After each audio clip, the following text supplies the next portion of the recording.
إن الحمد لله نحمده ونستعينه ونستغفره ونعوذ بالله من شرور أنفسنا ومن سيئات أعمالنا من يهده الله فلا مضل له ومن يضلل فلا هادي له وأشهد أن لا إله إلا الله وحده لا شريك له وأشهد أن محمدا عبده ورسوله يا أيها الذين آمنوا اتقوا الله حق تقاته ولا تموتن إلا وأنتم مسلمون يا أيها الناس اتقوا ربكم الذي خلقكم من نفس واحدة وخلق منها زوجها وبث منهما رجالا كثيرا ونساء واتقوا الله الذي تساءلون به والأرحام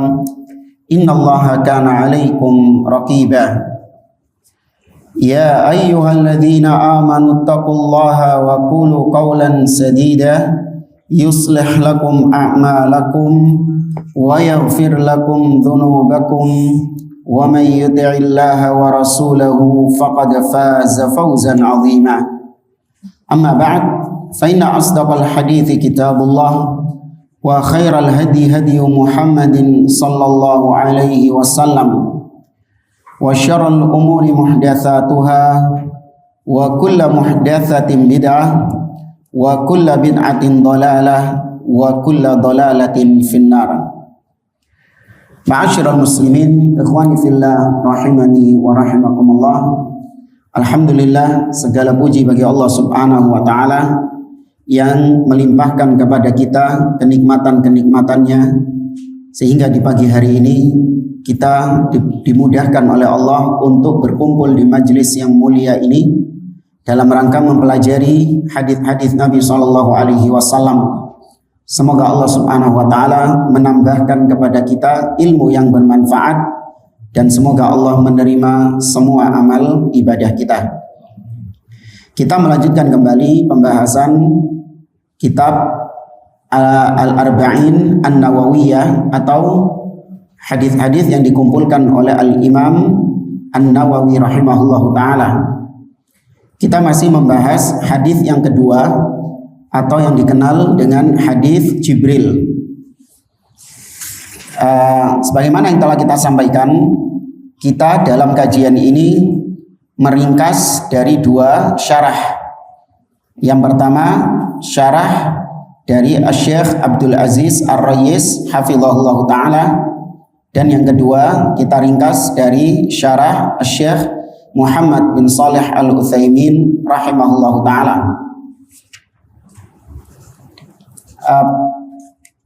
Pada hadis yang kedua kemarin sudah kita sampaikan tentang al-iman billah. Ya, kalau nggak salah kemarin sampai iman kepada Allah, kemudian dilanjutkan iman kepada malaikat. Kita ringkas dulu apa yang kita sampaikan pada pertemuan yang lalu. Bahwasanya Jibril alaihissalam datang kepada Nabi SAW dalam bentuk manusia yang putih pakaiannya dan hitam rambutnya, tidak ada tanda-tanda safar.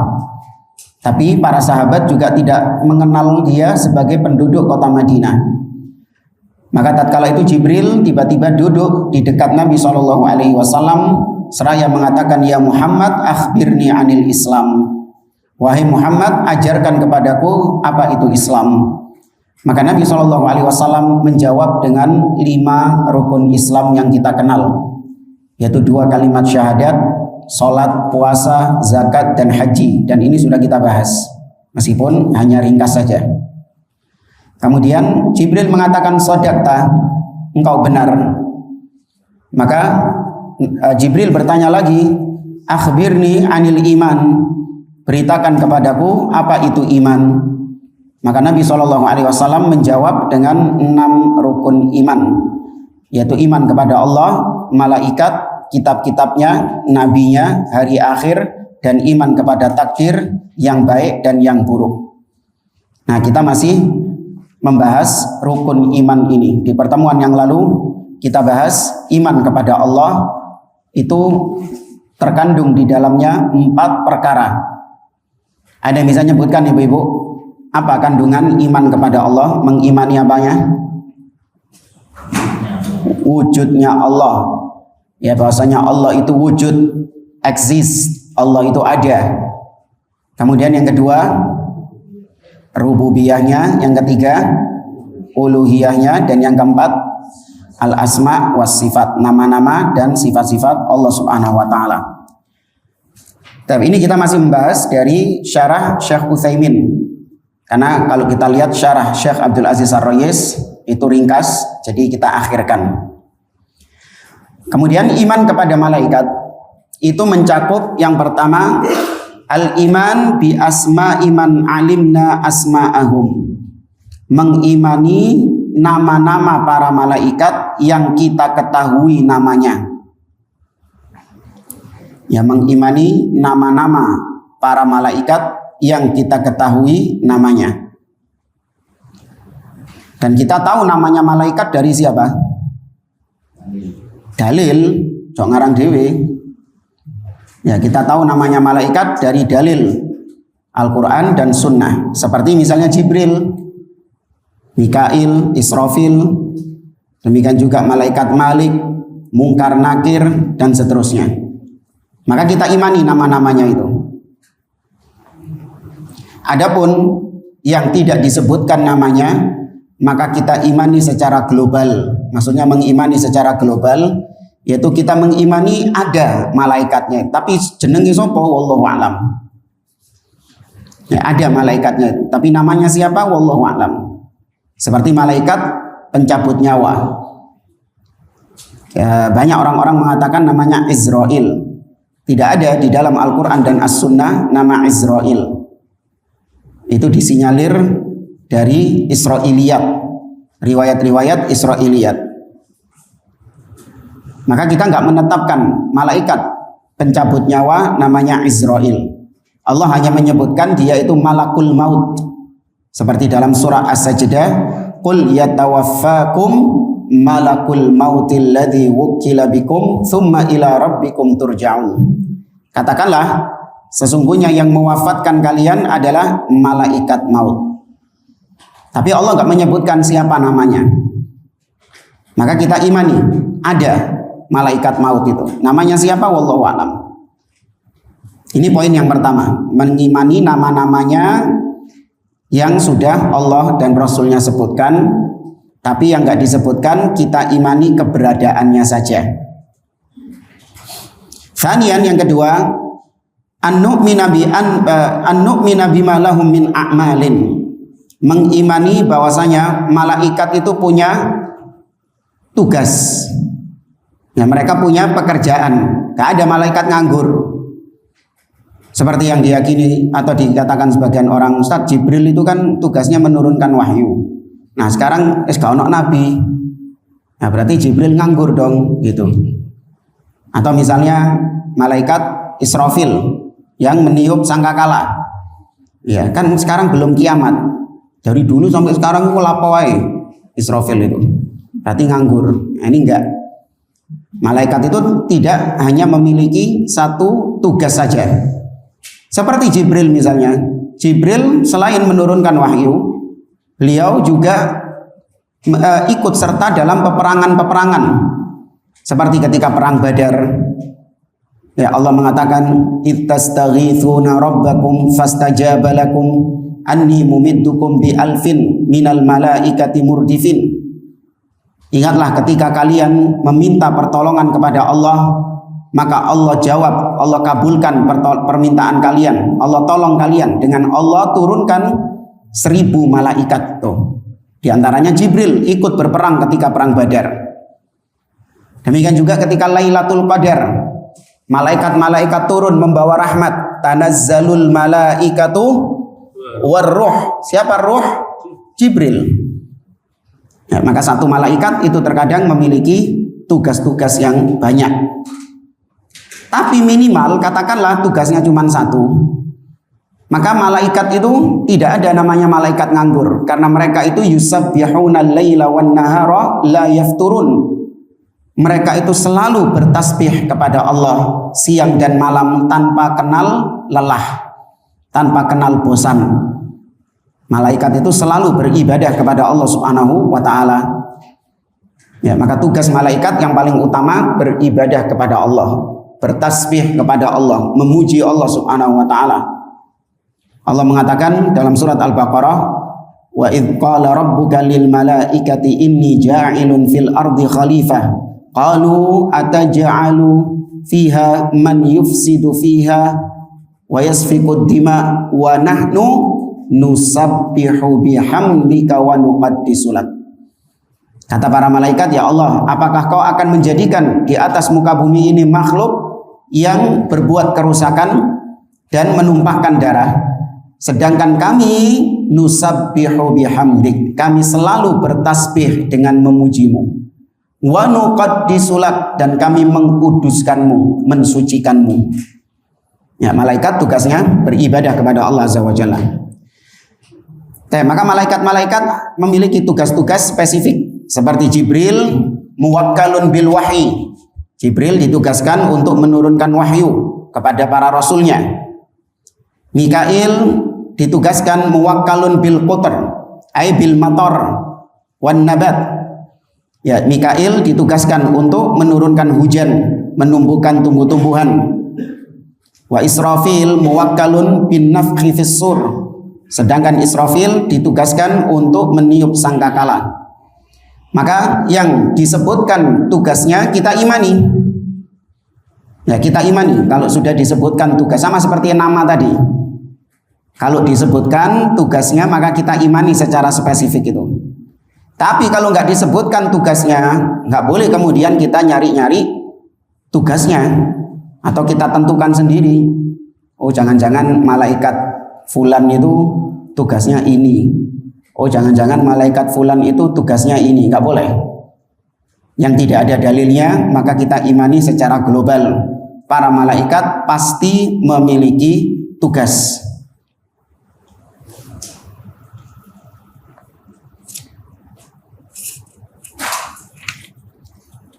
Dan kemudian di sini banyak disebutkan oleh Syekh Utsaimin tugas-tugas malaikat yang lain. Tugas bertanya di alam kubur seperti Mungkar dan Nakir dan yang lainnya. Banyak nih kalau disebutkan satu-satu panjang. Kemudian yang ketiga,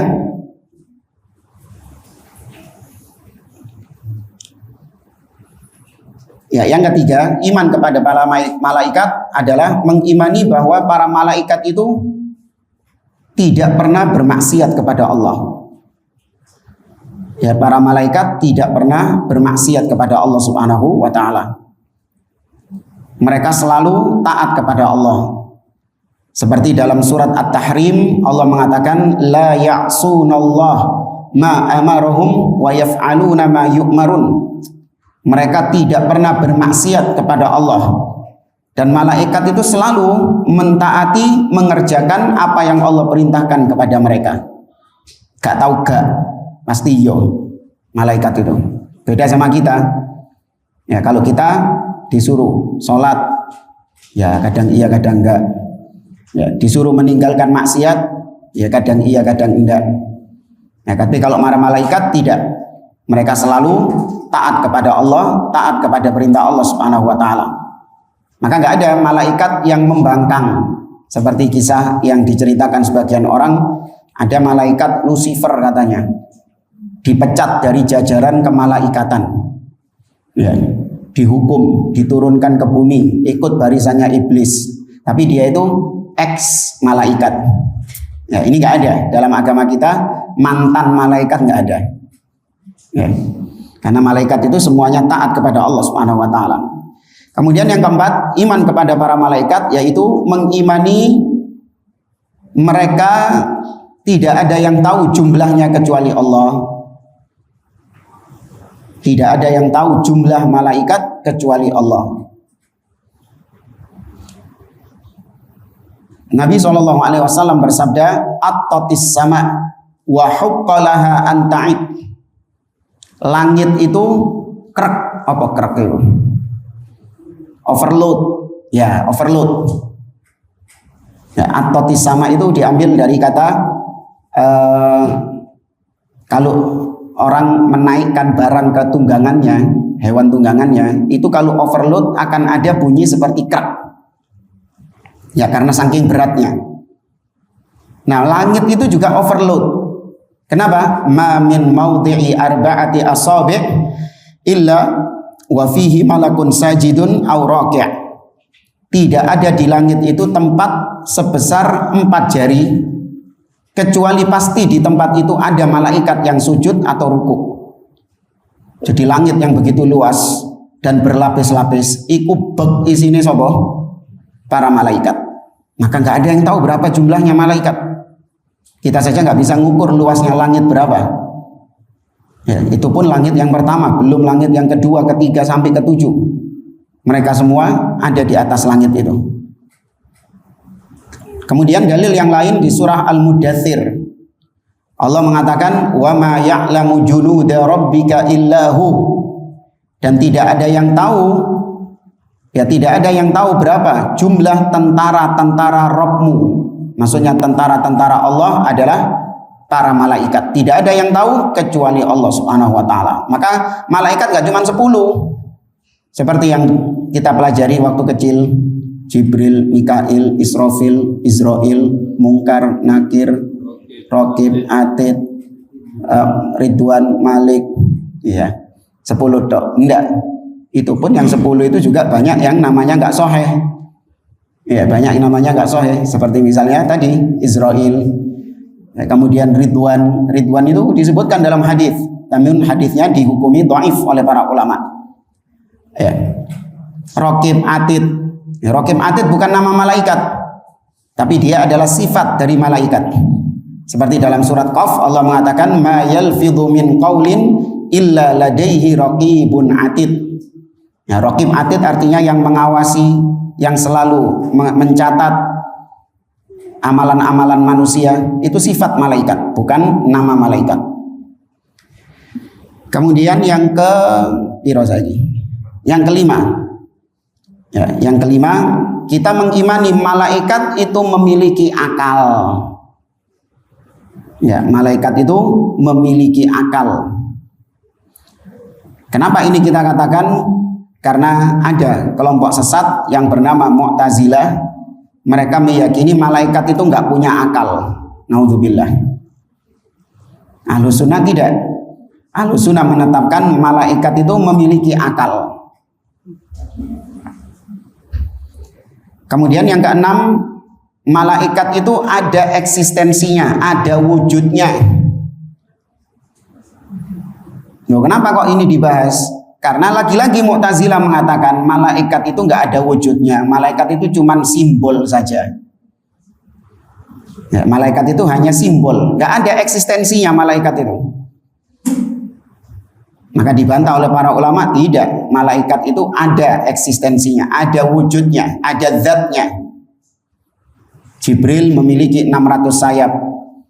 Dalam surah Fatir Allah mengatakan alhamdulillahi fatiris samawati wal ard ja'ilil malaikati rusulan uli ajnihatin mathna wa thulatha wa ruba' yazidu fil khalqi ma yasha'. Segala puji bagi Allah yang menciptakan langit dan bumi, menjadikan para malaikat sebagai utusannya yang memiliki sayap-sayap, ada yang 2, 3, 4. Bukan istri loh itu ya. Mathna wa thulatha wa ruba' dalam ayat ini bukan istri loh ya. Itu di surat An-Nisa itu. Ya. Kalau yang ini sayapnya malaikat, ada yang 2, 3, 4 dan ada yang lebih dari itu sesuai dengan kehendak Allah Subhanahu wa taala. Baik, itu saja tentang malaikat. Sekarang wa kutubihi, dan mengimani kitab-kitabnya. Ya, kitab artinya adalah maktub, sesuatu yang tertulis. Ya, kitab adalah sesuatu yang tertulis. Yang dimaksud dengan kitab di sini adalah yaitu kitab atau firman Allah yang Allah turunkan kepada Rasulnya. Jadi kitab itu maksudnya adalah kalamullah yang Allah turunkan kepada Rasulnya kemudian tertulis. Makanya di sini Ahlus Sunnah menetapkan kalamullah bisautin wa harfin. Kalamullah itu dengan suara dan juga dengan huruf. Tidak seperti keyakinan kelompok Asy'ariyah yang mengatakan kalamullah itu bila sautin wala harfin, tanpa suara dan huruf. Nah, ini batil. Maka kitab-kitab yang Allah turunkan kepada para nabi dan rasul itu banyak. Seperti Allah sebutkan dalam surat Al-Baqarah ayat 213, "Kanan nasu ummatan wahidah, faba'atsallahu an-nabiyyina mubashshirina wa mundhirin, wa anzala ma'ahumul kitaba bil haqqi liyahkuma bainan nasi fi ma ikhtalafu fihi." Dahulu umat manusia itu satu kesatuan. Namun ketika mereka berpecah belah, yaitu ada yang berbuat syirik, maka manusia berpecah belah. Maka Allah utus para nabinya sebagai pemberi peringatan dan kabar gembira. Dan Allah turunkan bersama mereka Alkitab, yaitu kitab. Nah, kitab Allah tidak ada yang tahu jumlahnya kecuali Allah Subhanahu wa taala. Dan tidak ada yang tahu nama-namanya kecuali Allah. Maka di sini kita poinkan seperti tadi. Yang pertama, kita mengimani nama-nama kitab yang Allah sebutkan di dalam Al-Quran dan As-Sunnah. Kita imani namanya. Seperti Musa, apa? Taurat, ya, Isa, Injil, ya, Daud, Zabur, Nabi Muhammad SAW, Al-Quran. Maka yang disebutkan namanya kita imani. Selain itu ada kitab-kitab lain yang Allah tidak sebutkan namanya apa, diturunkan kepada Nabi siapa. Karena nanti kita bahas tentang iman kepada para Rasul. Ternyata Rasul juga nggak semuanya disebutkan sama Allah. Ada yang Rasul-Rasul tidak Allah sebutkan. Maka yang tidak disebutkan namanya itu kita imani secara global. Tapi nggak boleh kita menentukannya. Seperti keyakinan sebagian orang itu, mereka sampai hulu berlebihan mengatakan mungkin saja kitab Weda, Tripitaka, terus apa namanya, Darmo Gandul, apa mana, Gatoloco, itu juga disinyalir sebagai kitab Allah. Ya. Kenapa? Karena mereka ini bagaimana bisa mengucapkan kalimat-kalimat bijak kalau itu bukan dari wahyu. Ya, naudzubillah, syaitan juga bisa membuat kalimat-kalimat bijak itu. Maka nggak boleh kita menentukan demikian. Harus ada dalilnya. Kemudian yang kedua, iman kepada kitab, yaitu mengimani bahwasanya kitab tersebut adalah kitab yang diturunkan oleh Allah, berasal dari Allah. Berarti kalau itu adalah kitabullah, kalamullah, berarti makhluk atau bukan? Bukan. Karena dia itu sifat Allah. Kalam itu adalah sifat Allah. Semua, bukan cuma Quran saja. Taurat itu kalamullah, Injil kalamullah, Zabur kalamullah, bukan makhluk. Karena Allah yang berbicara di situ itu adalah Allah Subhanahu wa taala, bukan kalamnya Jibril, bukan kalamnya nabi-nabi tersebut, bukan. Itu adalah kalamullah. Allah sing ngomong nang kono iku Allah.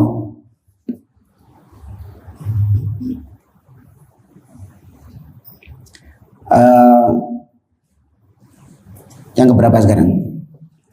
Ketiga, kita mengimani bahwa selain Al-Quran, maka kitab-kitab tersebut telah dirubah-rubah. Selain Al-Quran, maka semua kitab-kitab itu sudah dirubah-rubah. hanya Al-Quran saja yang dijaga oleh Allah sampai hari kiamat. Berarti hari ini semua kitab-kitab selain Al-Quran seperti Taurat, Injil, Zabur itu sudah bukan aslinya, tercampur antara kalamullah dengan yang bukan kalamullah. Allah sendiri yang berfirman dalam banyak ayat, yuharrifunal kalima an mawadhi'i. Mereka merubah-rubah kalamullah dari tempatnya. Allah mengatakan juga dalam surat Al-Baqarah, fawailul lilladzina yaktubunal kitaba biaydihim thumma yaquluna hadza min indillah liyashtaru bihi thamanan qalila fawailul lahum mimma katabat aydihim wa wailul lahum mimma yaksibun. Celakalah orang-orang yang menulis kitab dengan tangannya kemudian dia mengatakan iki teko Allah. Ya, padahal dhewe sing nulis. Tapi kemudian mengatakan ini dari Allah. Seperti siapa? Seperti Paulus. Kenal sama Paulus? Ya, tidak kenal. Ya, Paulus yang menulis di Perjanjian Baru itu, kitabnya orang Nasoro. Dia yang menulis kitab. Dia yang menulis kitab. Surat Paulus kepada jemaat Korintus, surat Paulus kepada jemaat di Roma, surat Paulus kepada jemaat di Filipi. Tapi surat-surat itu yang ditulis sama Paulus, ngakunya itu dari siapa? Dari Tuhan. Ngakunya dari Tuhan. Padahal tulisannya dari dewe.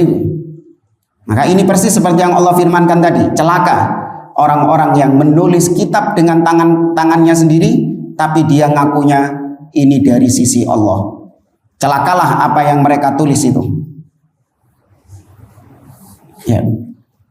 Maka sekali lagi, semua kitab selain Al-Quran sudah dirubah-rubah. Sehingga nggak perlu kita mempelajarinya, nggak perlu kita membacanya. Karena sekarang sudah tercampur antara kalamullah dengan tulisannya manusia.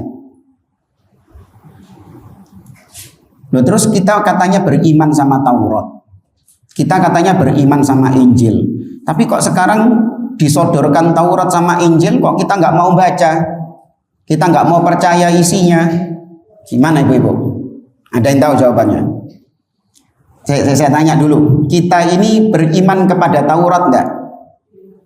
Iya dong. Nggak boleh kita kufur, Kak. Aku gak percaya sampai Taurat. Nggak boleh. Kita beriman sama Injil enggak? Iya, kita mengimani Injil.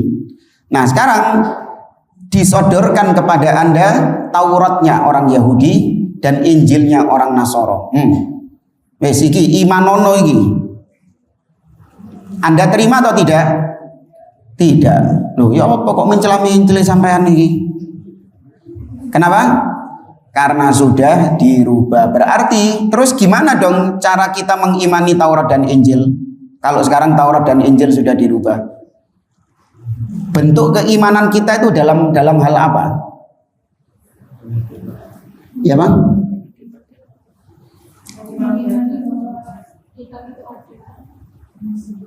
Mengimani bahwa kitab tersebut pernah ada, dan dia ini kitab yang dulu diturunkan kepada Nabi Musa. Selesai. Ya, selesai sudah. Kita mengimani dulu Allah pernah menurunkan kitab namanya Taurat kepada Nabi Musa, berisi tentang syariat-syariat Allah, berisi tentang hukum-hukum Allah. Tapi bagaimana isinya, bentuknya gimana, terus ayatnya apa saja, kita nggak perlu mengimaninya sekarang. Injil pun juga demikian. Kita meyakini dulu ada kitab yang turun kepada Nabi Isa, arani Injil. Ya, isinya gimana? Wallahu a'lam.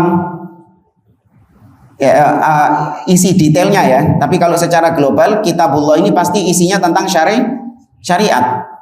Tapi gimana detailnya? Wallahu a'lam. Nah, kalau Taurat sekarang itu berisi 5 kitab, 5 surat lah kalau bahasa kita. Ya, Taurat sekarang itu diyakini oleh orang-orang ahlul kitab.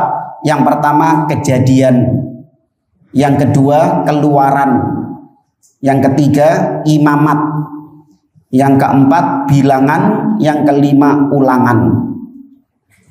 Itu bahasa Indonesia nih. Ya, nek bahasa Inggrisnya Genesis, pernah tahu ya? Book of Genesis. Ya, Kejadian. Itu salah satu bagian dari Taurat. Nah, apakah kita harus mengimani ini semua? Tidak. Kita mengimani dulu ada kitab namanya Taurat. Mau kejadian apa gak dadi, gak ngurus. Mau keluaran atau kemasukan, gak ngurus. Ya, mau bilangan atau matematika, perkalian, gak ngurus. Yang penting dulu ada kitab namanya Taurat turun kepada Nabi Musa berisi tentang syariat-syariatnya. Jadi keimanannya itu secara global saja. Semua kitab-kitab sebelum Al-Quran kita imani secara global. Tapi kalau Al-Quran harus kita imani secara apa? Secara terperinci. Iya, nggak boleh kita imani secara global, harus kita imani secara terperinci mulai surat Al-Fatihah sampai An-Nas. Semua surat, semua ayat, semua kata, semua kalimat, semua huruf, harokat-harokati wajib diimani semuanya. Itu kalau Al-Quran. Harus diimani secara menyeluruh. Demikian juga mengamalkannya. Ya, kita nggak mengamalkan Taurat dan Injil sekarang ini. Jadi kalaupun ada Taurat yang masih asli ya, katakanlah ya, ada Taurat yang masih asli, ori, seperti yang diturunkan kepada Musa dahulu. Dan ada Injil asli yang diturunkan kepada Isa dahulu. Boleh nggak kita mengamalkannya? Nggak boleh. Karena syariat terdahulu sudah dinasakh, bukan sudah dirubah. Ini kan kita bicara masih asli kan. Syariat terdahulu sudah dinasakh, sudah dihapus, digantikan dengan syariat Al-Quran. Bahkan para ulama mengatakan kita mengimani Al-Quran, kita mengimani menjalankan Al-Quran, mengamalkan Al-Quran itu seperti setara dengan mengimani semua kitab-kitab Allah Subhanahu wa taala. Imam Ibnu Qayyim rahimahullah taala dalam kitabnya Hidayatul Hayara fi Ajwibatil Yahud wan Nasara, beliau mengatakan seperti ini, ringkasnya. Semua kitab-kitab Allah itu terkumpul pada dua kitab inti, yaitu Taurat dan Injil. Ya, dari semua kitab-kitab Allah itu terkumpul mengerucut pada Taurat dan Injil. Jadi Taurat dan Injil ini mengumpulkan semua kitab-kitab Allah Subhanahu wa taala. Nah, kemudian kitab Taurat dan Injil ini mengerucut kepada Al-Qur'anul Karim. Jadi Al-Qur'an itu isinya Taurat dan Injil, mengerucut kepada Al-Qur'anul Karim. Nah, Al-Quran berisi 114 surat. Itu mengerucut satu surat. Surat apakah itu? Hah? Kok Al-Ikhlas? Al-Fatihah. Kan kita sudah belajar itu Al-Fatihah, Ibu. Sudah khatam kita Al-Fatihah. Mengerucut kepada surat Al-Fatihah. Di surat Al-Fatihah ada 7 ayat. Mengerucut kepada satu ayat. Ayat apakah itu?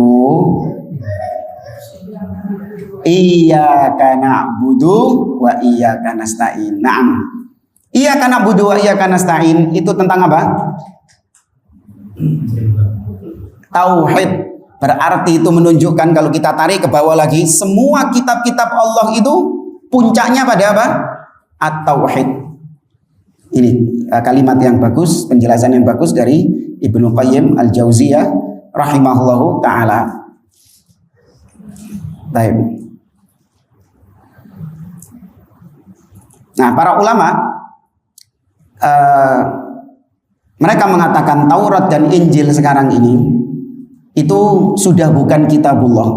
Ada yang mengatakan bercampur antara yang kitabullah, yang masih kalamullah, dengan yang bukan kalamullah.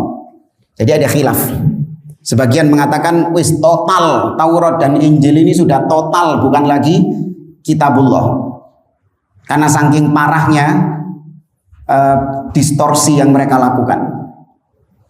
Tapi sebagian ulama mengatakan enggak, Taurat dan Injil ini masih ada sisa-sisa kalamullah di situ. Nah, bagaimana cara kita menentukan ini masih kalamullah dan ini bukan kalamullah? Misalnya Anda disodorkan Taurat oleh orang Yahudi. Anda lihat, ternyata di dalam isinya itu ada yang masih kalamullah asli dan ada yang kalamnya manusia. Nah, cara membedakannya gimana itu?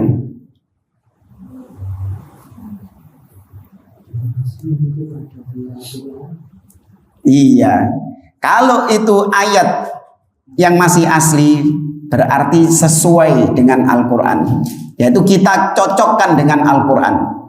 Kalau ada ayat-ayat yang selaras senada dengan Al-Quran, berarti kita katakan itu kitab yang itu ayat yang masih asli.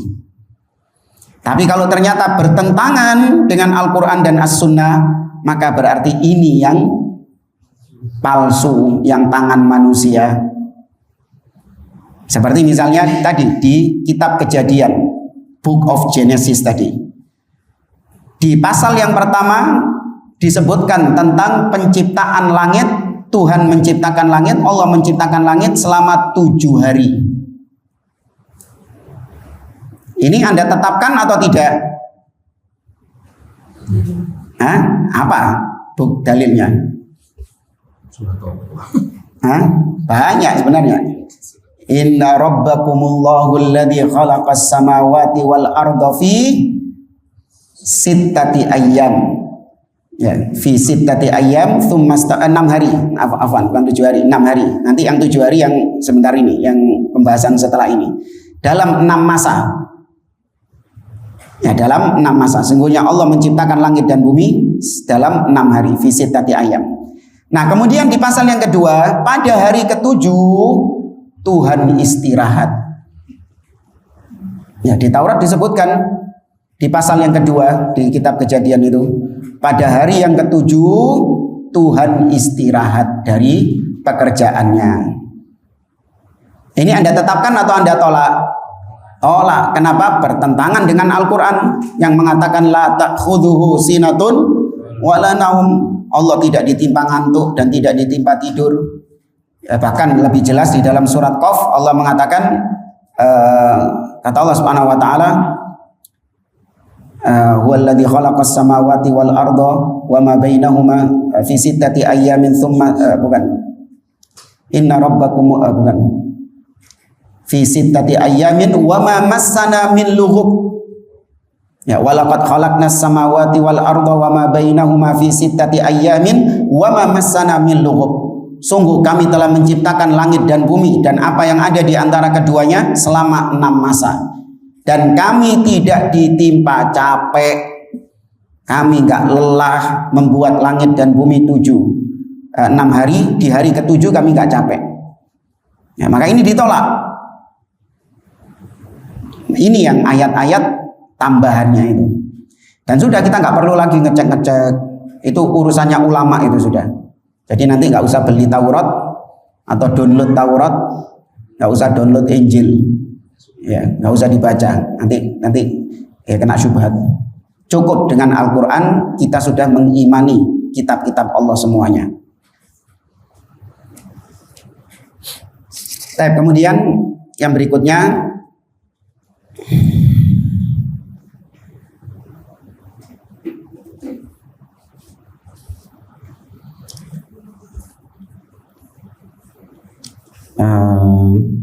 Tadi ada berapa poin berarti? 3. Tapi tadi penjelasannya itu sebenarnya bisa dipoin-poinkan. Tapi gak apa-apa, yang penting mudeng ya Ibu ya. Tapi sekarang iman kepada Rasul.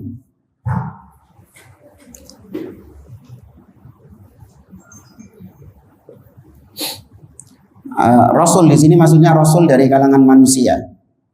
Karena Rasul itu juga ada dari kalangan malaikat.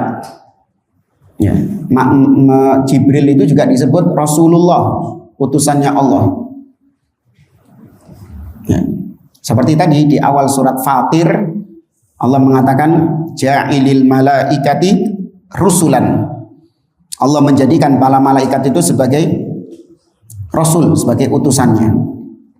Tapi yang kita bahas di sini adalah rasul dari kalangan manusia, bukan dari kalangan malaikat.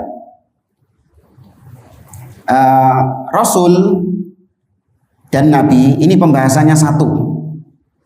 Rasul dan nabi itu adalah dua kata yang idza ijtama'a iftaraqa wa idza iftaraqa ijtama'a, yaitu apabila disebutkan apabila disebutkan satu saja maka berarti maknanya sama antara nabi dan rasul itu. Tapi kalau disebutkan dua-duanya disebutkan, berarti nabi punya makna sendiri, rasul punya makna sendiri. Seperti fakir dan miskin. Kalau cuman fakir yang disebutkan, miskin nggak disebutkan, sama maknanya fakir dan miskin itu. Tapi kalau disebutkan berbarengan, seperti dalam surat At-Taubah, innamas shadaqatu lil fuqara wal masakin. Sesungguhnya zakat itu bagi orang-orang yang fakir dan miskin. Tuh disebutkan barengan. Berarti fakir punya makna sendiri, miskin punya makna sendiri. Muslim dan mukmin, tuh qadha dan qadar. Ya, ini dua kata yang tadi kalau disebutkan sendirian maknanya sama, tapi kalau disebutkan berbarengan maknanya berbeda. Nah, nabi dan rasul itu ada perbedaan. Yang umum nabi itu adalah yang diturunkan wahyu tapi tidak diperintahkan untuk tabligh, menyampaikannya. Diperintahkan untuk tabligh, bukan diperintahkan jadi jamaah tabligh, bukan. Tidak diperintahkan untuk menyampaikannya. Ini yang umum dulu loh ya. Ini dikritik oleh para ulama ini, perbedaan ini. Sedangkan kalau rasul itu adalah yang diberi wahyu dan diperintahkan untuk menyampaikannya. Maka Syekhul Islam Ibnu Taimiyah rahimahullah mengkritik definisi ini. Perbedaan antara nabi dan rasul dengan seperti ini dikritik. Ternyata nabi itu juga diperintahkan untuk tabligh, menyampaikan. Bukan cuma rasul yang menyampaikan, nabi juga diperintahkan untuk menyampaikan wahyu itu. Gak disimpan gak dewe gak. Nah, maka berarti apa dong perbedaan antara nabi dan rasul ini? Perbedaan yang rasul diberi mukjizat, nabi enggak. Ini juga enggak tepat. Nabi itu adalah orang yang meneruskan dakwah rasul.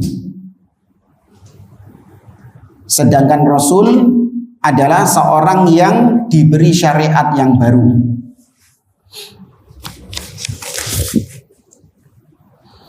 Jadi nabi itu meneruskan syariatnya rasul. Sedangkan rasul diutus dengan membawa syariat baru. Contoh, yang paling banyak itu siapa? Kaum yang diutus kepadanya nabi-nabi yang paling banyak itu kaum apa? Hah? Bani Israel. Kenapa Bani Israel kok banyak diutus nabi? Nah, ini ceritanya gini. Jadi Allah mengutus rasul seperti Nabi Musa. Nabi Musa ini rasul, Allah utus membawa syariat baru namanya Taurat. Maka Nabi Musa mengajarkan kepada Bani Israel Taurat. Sudah disampaikan Taurat, maka Nabi Musanya pun meninggal. Nah, setelah meninggalnya Nabi Musa, ternyata syariat Taurat ini diselewengkan, dirubah-rubah sama Bani Israel. Maka Allah mengutus nabi lagi, bukan rasul ya. Allah mengutus nabi untuk meluruskan kembali syariat Taurat yang dirubah-rubah sama Bani Israel ini. Ngencengi mana? Jadi nabi tugasnya buat apa? meluruskan kembali ajaran Taurat yang diselewengkan oleh Bani Israel. Wis kenceng, maka nabinya pun meninggal. Setelah meninggalnya nabi, diselewengkan lagi sama Bani Israel. Diutus nabi lagi, kayak ngencengi. Wis kenceng, nabinya mati, diseleweng nomane. Terus seperti itu. Sampai akhirnya diutus kepada mereka Rasul lagi, yaitu Isa. Nah, Isa membawa syariat baru yang berbeda dengan syariat sebelumnya. Syariat apa namanya? Injil. Ya, syariat Injil. Ini Rasul membawa syariat yang baru, hukum yang baru. Jadi, kalau Nabi diutus nggak bawa syariat baru, tapi mek gawe ngencengi tok. Dari sini kita tahu rahasia kenapa Nabi SAW mengatakan innamal ulama warathatul anbiya. Sesungguhnya para ulama itu pewaris Nabi. Kenapa pewaris Nabi? Karena tugasnya Nabi ngenceng-ngencengi kumang. Sekarang diemban sama siapa? Ulama. Ya, karena Allah tidak mengutus Nabi lagi setelah Nabi Muhammad SAW. Sehingga kalau ajarannya Nabi Muhammad diselewengkan, siapa yang ditugaskan untuk ngencengi lagi? Para ulama. Ya, itu makna dari sabda Nabi, al ulama warathatul anbiya. Para ulama yang mewaris, menjadi pewarisnya para nabi. Tugasnya nabi, para nabi sekarang diemban oleh para ulama. Ya, makanya ulama gigih membantah kesesatan-kesesatan, penyimpangan-penyimpangan.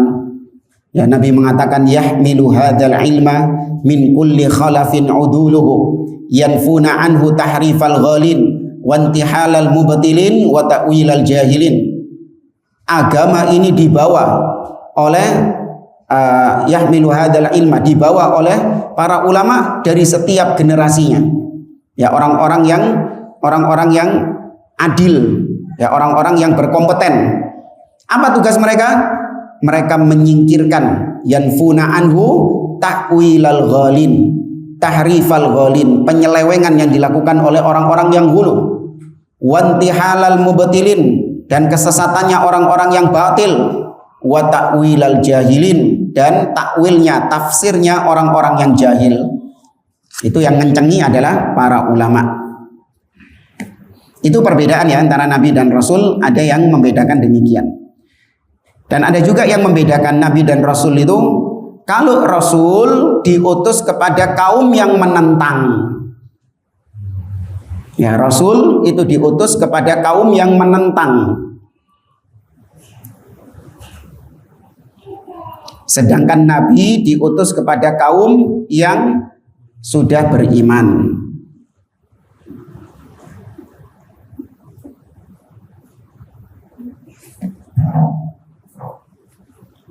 Taib, wallahu a'lam. Kemudian kita lanjutkan iman kepada Nabi ini. Iman kepada Nabi dan Rasul. Iman kepada Nabi dan Rasul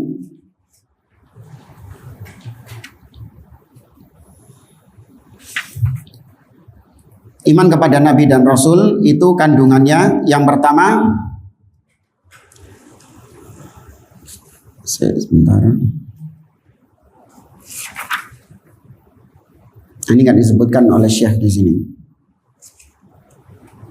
Iman kepada Nabi dan Rasul kandungannya yang pertama, kita mengimani nama-namanya yang Allah sebutkan di dalam Al-Quran dan As-Sunnah. Kita imani kalau Allah sudah sebutkan namanya, ya sudah, tetapkan namanya itu. Jangan diganti-ganti. Nanti diganti-ganti sama nama-nama Indonesia lagi.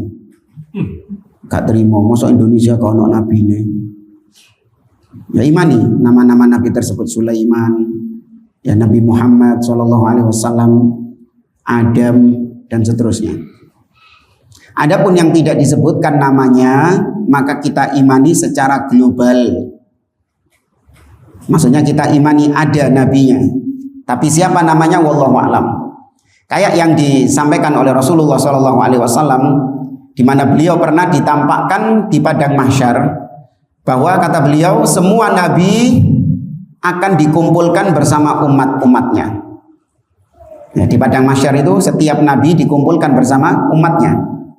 Nabi Ibrahim, umatnya Nabi Ibrahim nanti akan dikumpulkan bersama Nabi Ibrahim, Nabi Nuh akan dikumpulkan bersama umatnya dan seterusnya. Nah, kemudian kata beliau, ra'aitun nabiyya wa ma'ahu rahtu. Di situ aku melihat ada seorang nabi yang pengikutnya itu antara 3 sampai 9 orang. Nggak disebutkan namanya siapa. Beliau cuma mengatakan ada seorang nabi. Wa ra'aitun nabiyya wa ma'ahu rajulun wa rajulan. Aku melihat seorang nabi yang pengikutnya cuma 1 orang atau 2 orang di padang mahsyar itu. Wa ra'aitun nabiyya wa laisa ma'ahu ahad. Dan aku melihat seorang nabi yang nggak punya pengikut sama sekali, ngadeg ijenan. Ya, berdiri sendiri. Berarti kaumnya itu mendustakan dia semua. Nggak ada satupun yang beriman kepada dia. Tapi di situ beliau tidak menyebutkan siapa nama nabinya, tapi kita mengimani ono nabi ini. Sopo jenenge mbo wallahu a'lam. Saya mengimani kalau yang disebutkan namanya saja. Tapi kalau enggak disebutkan namanya, saya imani keberadaannya. Tapi namanya siapa wallahu a'lam. Rasulullah SAW menyebutkan jumlah nabi sekitar 124.000. Ya, jumlah nabi itu sekitar 124.000. 315 diantaranya rasul. Jadi rasul itu lebih tinggi daripada nabi ya. Setiap rasul pasti nabi, tapi belum tentu nabi pasti rasul. Karena rasul itu pasti dari kalangan nabi. Maka nabi dan rasul bukan cuma selawe.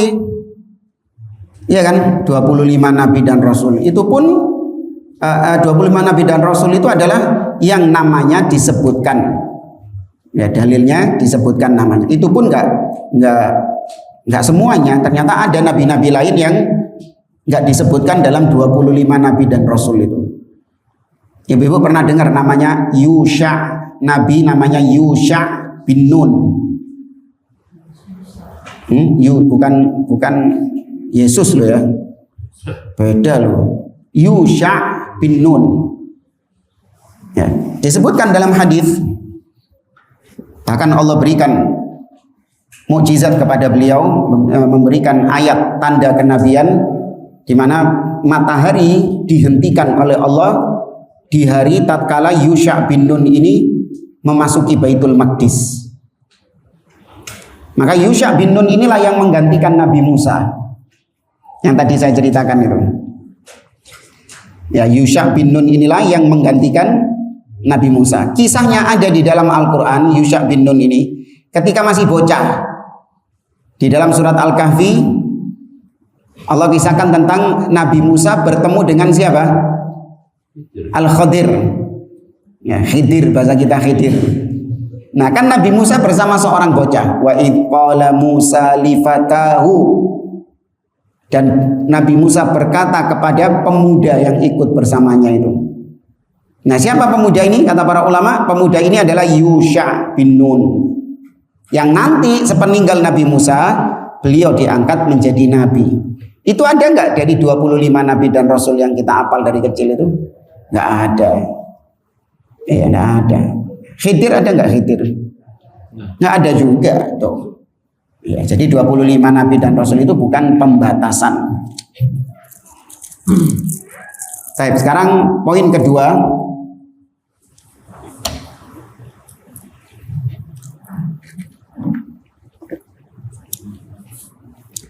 Kita mengimani bahwa para nabi dan rasul adalah manusia terbaik. Ya, manusia terbaik. Tidak ada manusia yang lebih baik daripada nabi dan rasul. Jadi nggak ada ceritanya kiai lebih afdol daripada nabi dan rasul. Ustadz lebih afdol daripada nabi, wali lebih afdol daripada nabi dan rasul. Emang ada yang kayak gitu, Ustaz? Ada. Ya, sebagian orang-orang sufi itu meyakini bahwa para wali itu lebih afdol daripada para nabi. Ya, naudzubillah. Kalau kita enggak, kita meyakini golongan manusia yang paling mulia adalah para rasul, para nabi. Kemudian yang ketiga, para nabi dan rasul itu tidak satu level, tapi bertingkat-tingkat kemuliaannya. Allah berfirman dalam surat Al-Baqarah, tilkar rusulu faddalna ba'dahum ala ba'din. Itulah para rasul yang kami muliakan sebagian mereka di atas sebagian yang lain. 5 rasul yang paling mulia siapa? Ulul azmi, Nabi Nuh, Ibrahim, Musa, Isa, dan Nabi kita Muhammad SAW. Dari 5 ini ada 2 nabi yang punya predikat Khalilur Rahman, kekasih Allah. Siapa? Ibrahim dan Nabi Muhammad SAW. Dan hanya 1 rasul yang punya predikat Sayyidul Mursalin, pemimpinnya para nabi, yaitu Nabi Muhammad SAW. Berarti Nabi Muhammad adalah rasul yang paling mulia dari semua nabi dan rasul. Ustaz, kok beda-bedakan nabi dan rasul sih? Bukankah Allah mengatakan di akhir surat Al-Baqarah, la nufarriqu baina ahadin mir rusuli. Kami tidak membeda-bedakan seorang pun dari rasul. Tuh, ya apa ngono? Tak kayak syubhat. Paham pertanyaannya? Kita tadi itu membeda-bedakan nabi dan rasul enggak? Tadi itu loh kita bilang Nabi Muhammad yang paling afdol, di bawahnya ada Nabi Musa, di bawahnya. Ini kan berarti membeda-bedakan nabi dan rasul. Gak boleh kata Allah, la nufarriqu baina ahadin mir rusuli. Kita tidak membeda-bedakan seorang pun dari rasul. Kok kayaknya kontradiksi ini? Maka jawabannya tidak membeda-bedakan nabi dan rasul, maksudnya dalam keimanan. Gak boleh kita ini seperti orang Yahudi yang cuman mengimani rasul dari kalangan mereka saja. Kalau dari kalangan selain mereka nggak mengimaninya, pilih-pilih. Prasmanan, rasul prasmanan. Sing cocok diimani, sing gak cocok gak diimani. Enggak. Kita mengimani semua ya nabi dan rasul. Baik, kemudian yang keberapa sekarang? Yang keempat, nabi dan rasul itu manusia biasa. Bukan setengah Tuhan. Ya, atau bukan jelmaan Tuhan. Seperti keyakinannya orang apa? An-Nasoro. Orang Islam juga ada yang meyakini Nabi Muhammad SAW itu adalah Allah itu sendiri. Naudzubillah. Nah, kita beberapa hari yang lalu melihat seorang dai sufi mengatakan Allah itu cuman nama, hakikatnya itu Muhammad. Naudzubillah. Allah itu cuman nama, hakikatnya itu adalah Muhammad. Nah, jadi Nabi itu diyakini sebagai Allah juga. Naudzubillah. Ya, maka kita enggak, kita meyakini Nabi itu manusia biasa. Qul innama ana basyarun mithlukum. Di akhir surat Al-Kahfi, katakanlah sesungguhnya aku ini manusia biasa seperti kalian.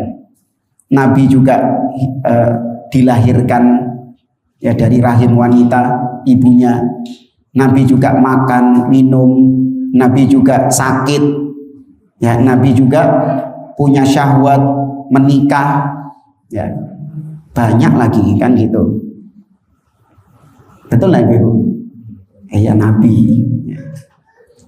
Demikian juga Nabi meninggal. Ya, Nabi itu bisa mati. Kalau Tuhan Allah nggak bisa mati. Ya, maka Nabi itu manusia biasa. Cuman bedanya dengan kita. Kata Allah tadi, "Qul innama ana basyarun mithlukum yuha ilayya." Bedanya kita dengan Nabi, Nabi diberi wahyu, sedangkan kita manusia biasa tidak diberi wahyu. Ya, Nabi lebih mulia kedudukannya, lebih tinggi kedudukannya dari kita, sedangkan kita jauh di bawah mereka. Keimanan kita jauh di bawah mereka. Tapi selebihnya kita sama Nabi itu sama-sama manusia. Ini kita tekankan bukan dalam rangka merendahkan Nabi, tidak. tapi justru untuk supaya tidak disembah Nabi ini. Seperti orang-orang Nasara menyembah Isa. Karena Nabi terus menekankan poin ini. Nabi mengatakan la tutruni kama atratin Nasara ibna Maryam. Jangan kalian berlebih-lebihan dalam menyanjungku. Seperti orang-orang Nasara berlebih-lebihan menyanjung Nabi Isa. Fa innama ana abdun. Aku ini cuman abd. Abdun berarti hamba. Hamba ini berarti manusia. Dia itu diciptakan bukan menciptakan. Dia itu menyembah bukan disembah. Ya, dia itu diatur bukan mengatur. Nabi itu abdun. Nabi ya sholat enggak? Iya, Nabi juga sholat. Ya, bukan terus Nabi nggak sholat, nggak ibadah, tidak. Nabi beribadah, bahkan ibadahnya sama atau di bawah kita, jauh di atas kita, sampai bengkak sikile. Nabi kalau sholat malam sampai bengkak kakinya, kata Aisyah. Ya, itu menunjukkan beliau menyembah, bukan disembah. Ya. Dan sekarang keberapa? Kelima. Kok 5 wah dari tadi? Kelima ya? Oh iya kelima. Kita meyakini bahwa para nabi dan rasul itu dari kalangan laki-laki. Ya, nabi dan rasul itu pasti dari kalangan pria. Jadi gak ada ceritanya nabi wedok gak ono. Itu Maryam itu kan enggak, Maryam bukan nabi. Maryam itu wanita solehah, tapi dia bukan nabi. Asiyah istrinya Fir'aun di zaman, dia juga wanita solehah, bukan nabi. Ya, tapi kalau nabi itu hanya dari kalangan laki-laki saja. Ya. Apalagi ya?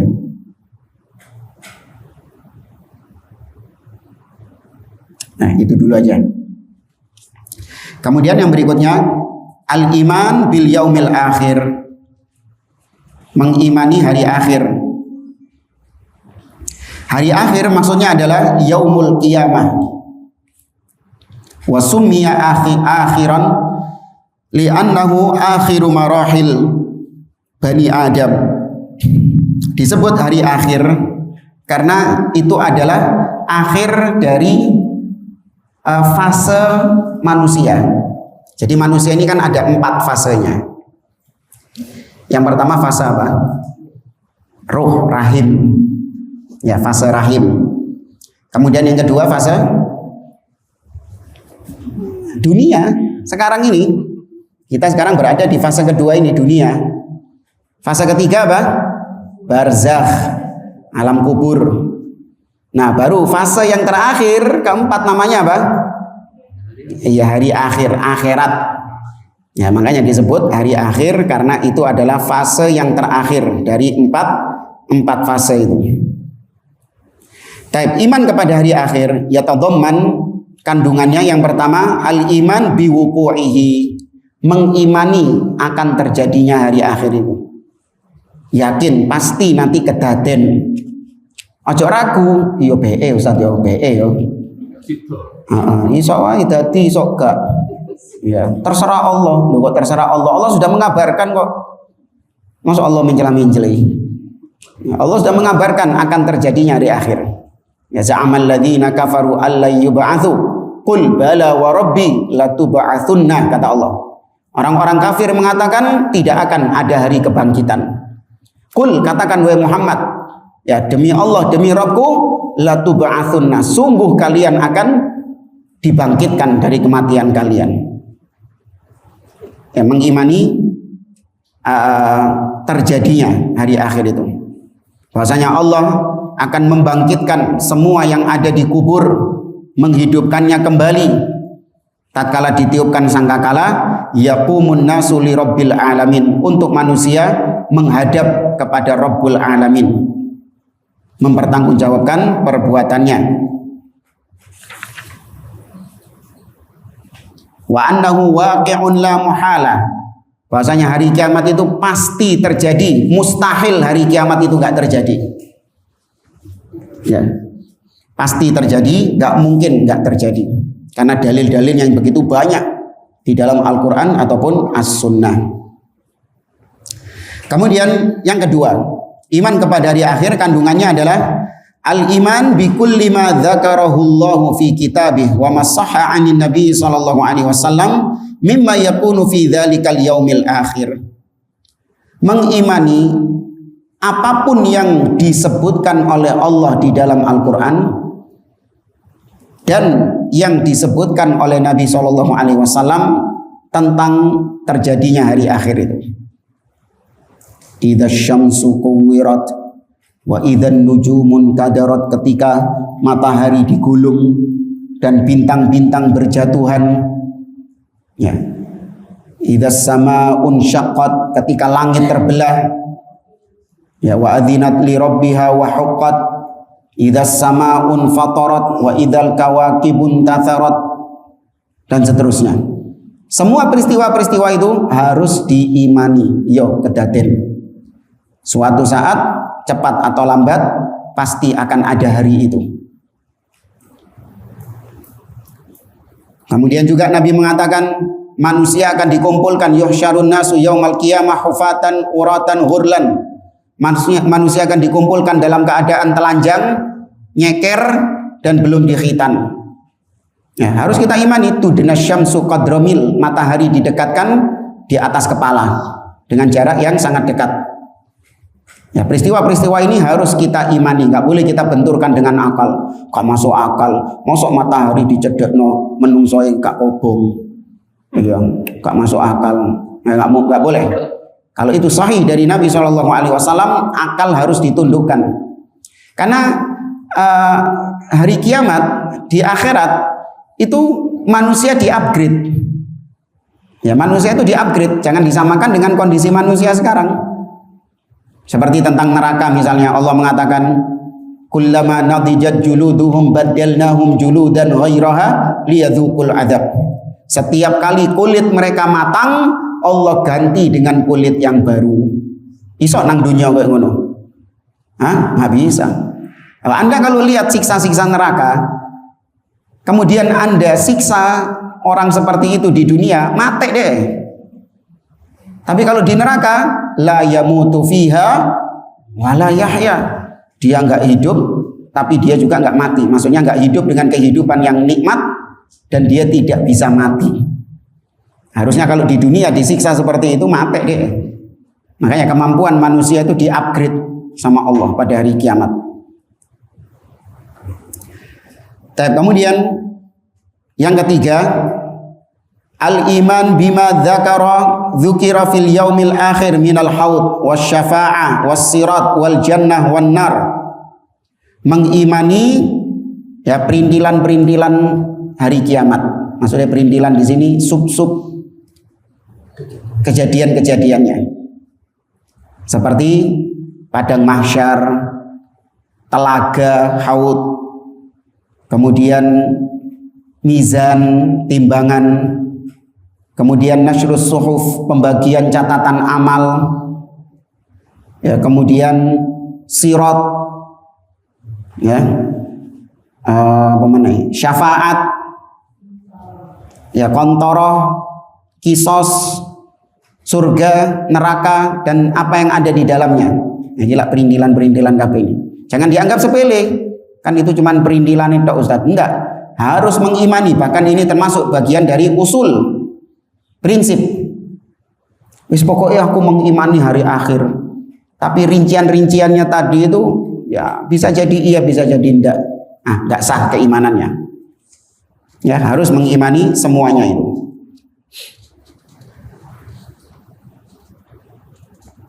Kemudian termasuk keimanan kepada hari akhir adalah yaitu mengimani alam kubur. Ini juga masuk bab al-iman bil yaumil akhir. Karena definisi juga para ulama, hari akhir itu adalah segala sesuatu setelah kematian. Ya, al-iman bima yakunu ba'dal maut, mengimani segala sesuatu setelah kematian. Jadi kita mengimani adanya pertanyaan mungkar nakir, mengimani adanya nikmat kubur, adanya siksa kubur.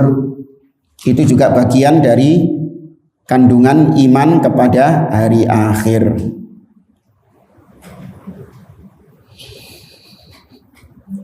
Nah, karenanya di sini ditambahkan oleh Syekh, nggak boleh kita mengatakan kalau mengantarkan mayit jenazah, mari Bapak Ibu kita mengantarkan saudara kita ke tempat peristirahatannya yang terakhir.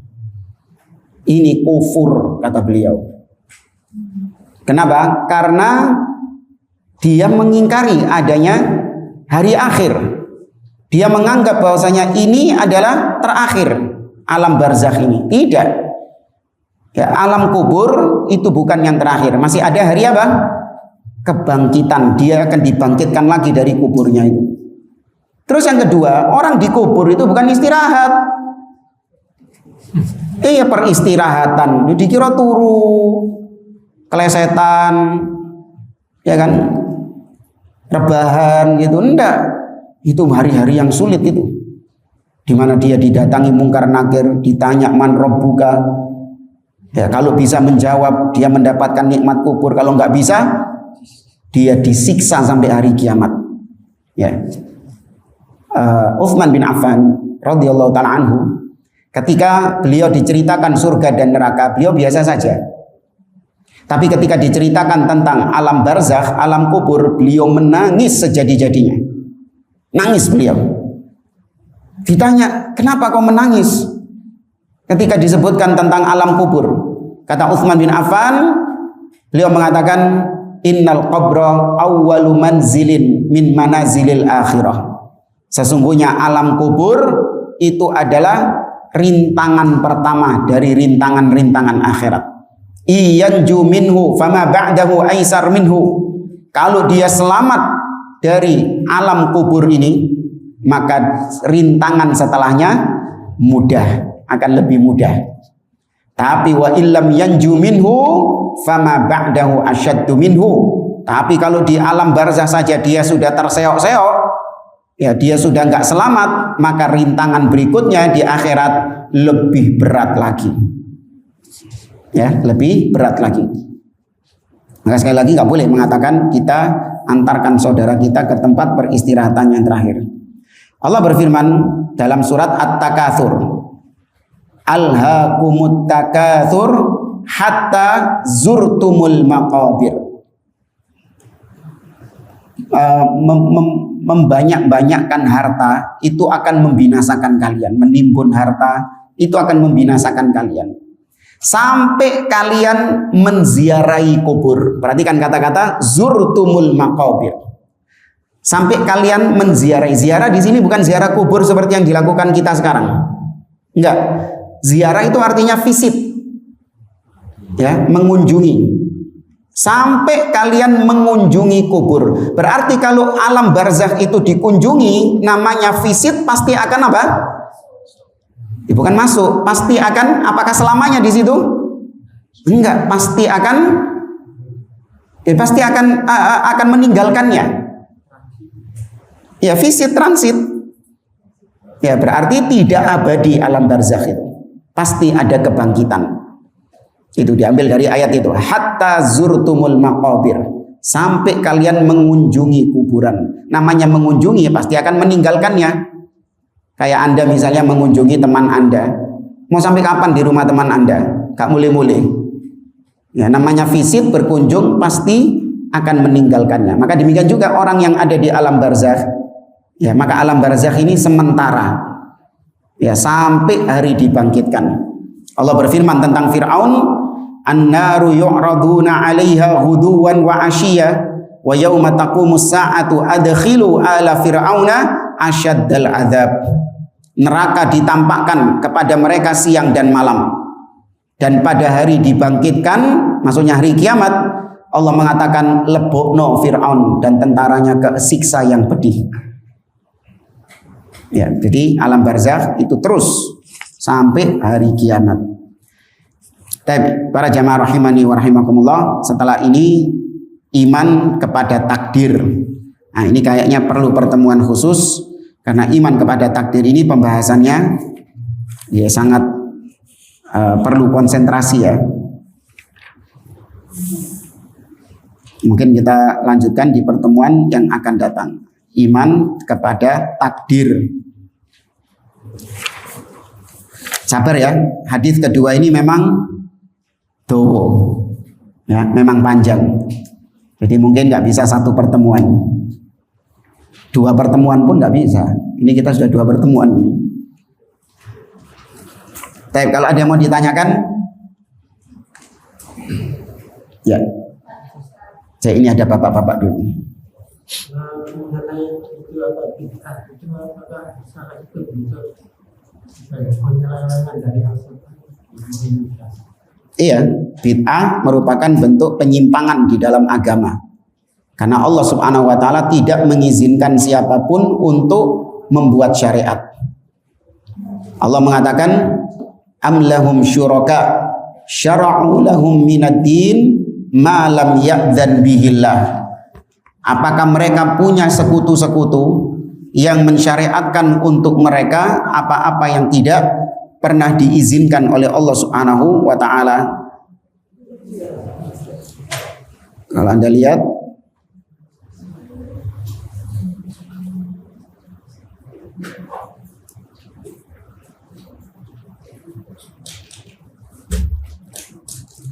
ya, Anda lihat di surat Asy-Syura ayat 21. Ini dalil Al-Quran tentang haramnya bid'ah. Surat Asy-Syura ayat 21. Am lahum syuraka syara'u lahum minad din ma lam ya'dzan bihillah. Apakah mereka punya sekutu-sekutu yang mensyariatkan? Nah ini kata-kata mensyariatkan untuk mereka. Karena nggak ada yang bisa membuat syariat kecuali Allah. Bid'ah itu hakikatnya adalah bikin-bikin syariat sendiri. Yang bikin-bikin syariat sendiri, yang Allah tidak pernah mengizinkan siapapun untuk gaya-gaya syariat. Nah, ya silakan ibu-ibu.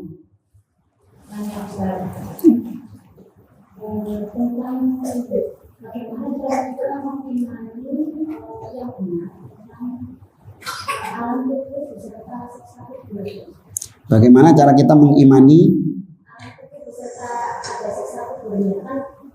Kalau biasanya kita mulai itu dikasih cerita tentang ada apa perkara itu mengatakan kemudian kalau tidak bisa berkenan maka ada siksa. Nggak, putus-putus. Kok telepon aja putus-putus? Maksudnya ada yang nggak jelas tadi, sebagian katanya.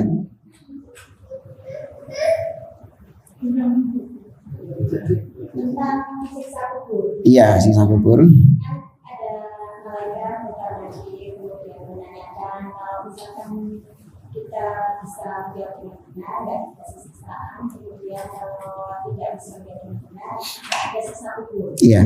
Nah, padahal kita juga tahu bahwa Allah mengatakan di surat itu bahwa manusia itu nanti akan dihisab, akan baik sama dosa-dosanya itu ketika di yaumul hisab.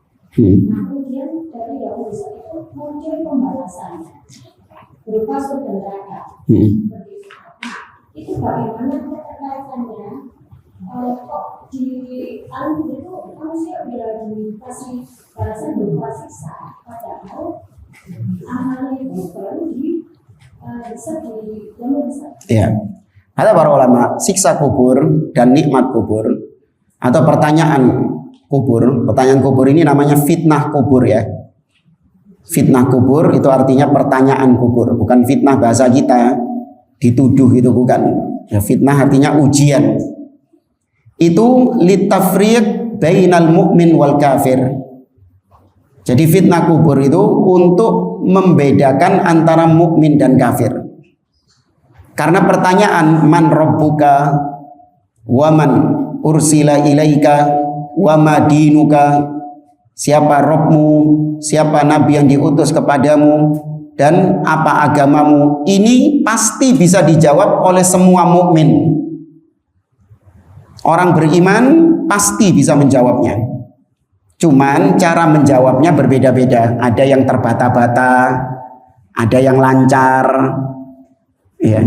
Tapi kalau dia ini bertauhid, beriman, pasti dia bisa menjawabnya.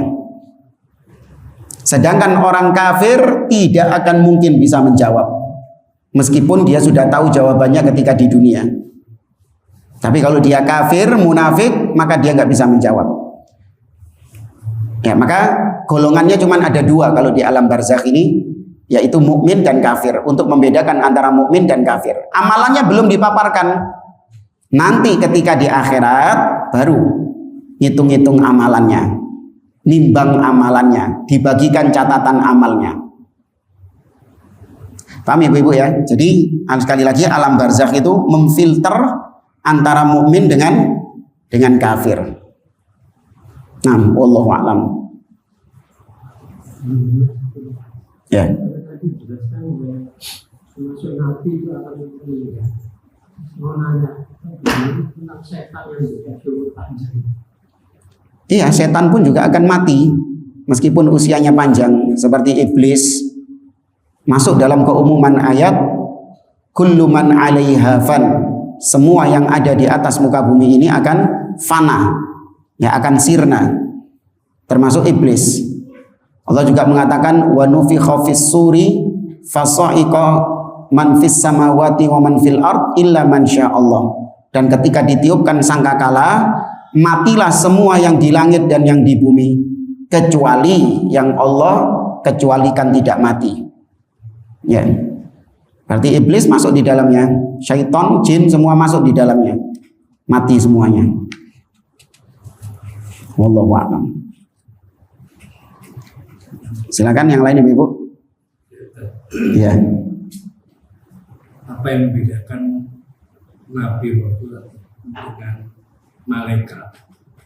Yang mana kita itu mungkin mengimanikah atau iman atau percaya bahwa kalau ada bisikan lah seperti itu apakah kita mengimani bahwa ini adalah dari malaikat, apakah dari jin atau mungkin secara nafsu? Iya, malaikat memang diantara tugas dia adalah hafadhah, yaitu menjaga hamba-hamba Allah dari keburukan-keburukan. Ya, bentuk penjagaannya berbeda-beda, termasuk dijaga dari mara bahaya, dijaga dari godaan syaitan. Maka kalau itu adalah kebaikan-kebaikan, maka iya, bisa jadi itu dari penjagaan malaikat. Tapi kalau bisikan-bisikan yang jelek, yang buruk, ya ajakan-ajakan kepada maksiat, maka itu adalah dari asyaiton. Ya, dari ajakan-ajakan asyaiton. Wallahu a'lam.